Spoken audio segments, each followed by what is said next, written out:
So today మనం Telangana separation of disturbances act 1948 గురించి మాట్లాడుతున్నామండి. జనరల్గా ఏమైందంటే నక్సల్ మూమెంట్ ఉంది కదా, మన ఆదిలాబాద్, కరీంనగర్ అండ్ శ్రీకాకుళం అక్కడ ఉన్న బెల్ట్ దగ్గర నక్సల్ మూమెంట్ ఉండింది కదా. నక్సల్ వాళ్ళు బేసికల్లీ దట్ వాళ్ళ ఐడియాలజీ ఏముంది, అందరికీ సమానంగా రిసోర్సెస్ డిస్ట్రిబ్యూట్ చేయాలి. అప్పుడు ఉన్న అన్నిటికంటే వెరీ ఇంపార్టెంట్ రిసోర్స్ ఏంది, ల్యాండ్. సో ల్యాండ్ ఉంది కాబట్టి చాలామంది దగ్గర very large amount of land ఉండింది. సో ల్యాండ్ లార్డిజం అలా స్టార్ట్ అయింది. ఓకే, అంటే very few people are holding large amount of land. So ఆ రిసోర్స్ అందరికీ దొరకాలి, పీజెంట్స్కి దొరకాలి, ఫార్మర్స్కి దొరకాలి, ఇంకా లేని వాళ్ళకి ఇవ్వాలి.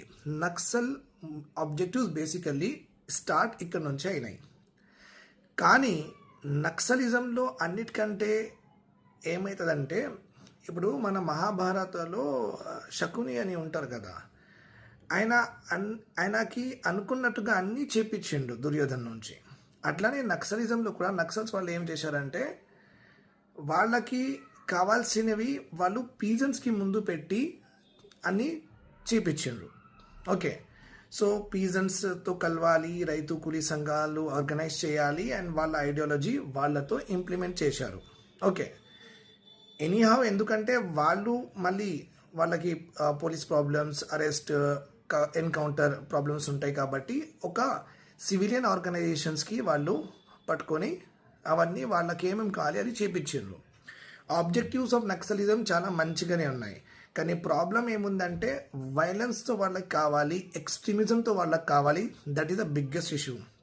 సో తెలంగాణలో ఇలాంటి డిస్టర్బెన్సెస్ అంటే నక్సల్ నుంచి వచ్చిన డిస్టర్బెన్సెస్, వాళ్ళతో పాటు పీజెంట్స్ నుంచి వచ్చిన distance, Telangana separation of disturbances act 1948 వచ్చింది.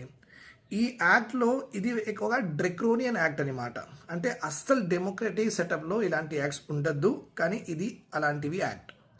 బేసికలీ ఐపీసీలో మర్డర్ చేస్తే, కిడ్నాపింగ్ చేస్తే, ఓకే, అటెంప్ట్ టు మర్డర్ చేస్తే, ఓకే, ఒక ఉమెన్కి ఇంటెన్షనల్గా వాళ్ళకి ఫోర్స్ఫుల్గా మ్యారేజ్ చేస్తే, అవన్నీ క్రైమ్స్కి లైఫ్ ఇంప్రిజన్మెంట్ ఉంది. కానీ ఈ యాక్ట్లో లైఫ్ ఇంప్రిజన్కి డెత్ లాగా మార్చేసిండ్రు. ఇంకొక ఇంపార్టెంట్ ప్రొవిజన్ ఈ యాక్ట్లో ఏముందంటే, any magistrate, any police officer, okay, not below the rank of sub inspector, అంటే ఎస్ఐ ఎవరికైనా షూట్ చేసుకోవచ్చు. ఓకే, ఆ షూటింగ్లో ద పర్సన్ డెత్ అయితే కూడా పర్వాలేదు. Okay, so that is what ఒక ఎనార్మస్ లిబర్టీ పవర్స్ ఇచ్చేసిండ్రు ఈ యాక్ట్లో పోలీస్కి, government. Okay, so that's why ఈ యాక్ట్ చాలా చాలా క్రిటిసిజంలో ఉండింది.